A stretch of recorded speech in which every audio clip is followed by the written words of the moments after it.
Hey, I'm Bob Ryan. This is Globe 10.0. With me today is Chad Finn. Well, Chad, there was a lot of discussion in the offseason as to what Jeff Green might mean to the Boston Celtics for 2011-12, since he really didn't play all that well after they got him in the big trade. There's a lot of hope that he was going to be an important factor, and of course now we know that he will not play at all, that we're happy that they have caught what was a problem with his heart. He will have surgery. He'll be out for the season, and we do feel very badly for Jeff Green. And they say he can bounce back and will be able to play next year. Let's hope so. This, however, is a big blow to the team. Do you see any way they can overcome it? I really don't, in terms of what he could have given them. I mean, he's the young legs. He can shoot.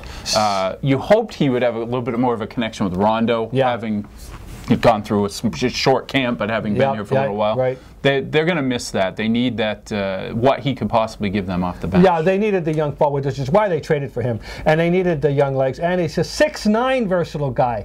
They're going to have to turn and look for people. Here's what you got at that situation. You got Marquise Daniels, you've got Brandon Bass, and you've got Sasha Pavlovich. And Daniels is the most versatile of those three, and the guy that now is going to be targeted. But he's a 6'6" versatile guy, as opposed to a 6'9" versatile guy on a team that could use a young big man. So he's not going to be replaced as such. They're going to have to reshuffle, and maybe there's a Mr. X coming. Maybe. I mean, with Danny, you never know. Yeah. I mean, there might be one, like 5 minutes ago we didn't hear about the Mr. X is coming. But I'd say the biggest pressure is on Daniels.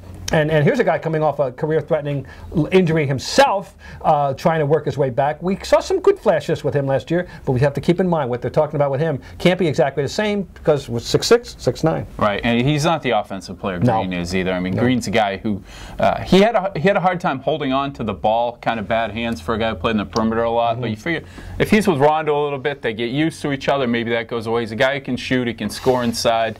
They need easy points, and he could have given them to them. They don't have anybody on the bench, with the possible exception, by the way, of Pavlovich, who has drifted around for a while now, that is a great off-the-bench shooter, and just go out, flat out, knock down some jump shots. The Eddie House type player, which you could name some great names in the past. They don't have anybody like that right now, unless Pavlovich is going to stand up, because it's not going to be Daniels, it's not going to be Bass. They have other attributes. This is a serious loss for a guy who, and it also means that right now they got nothing for the trade. By the way, taking a look at Kendrick Perkins lately. Skinny Kendrick. Yeah, he thinks he's got skills now. I mean, I don't know what's going on. That's a story. We're going to have to revisit that one. But right now the story is Jeff Green. We wish him the very, very best, of course, but the Celtics are going to miss him.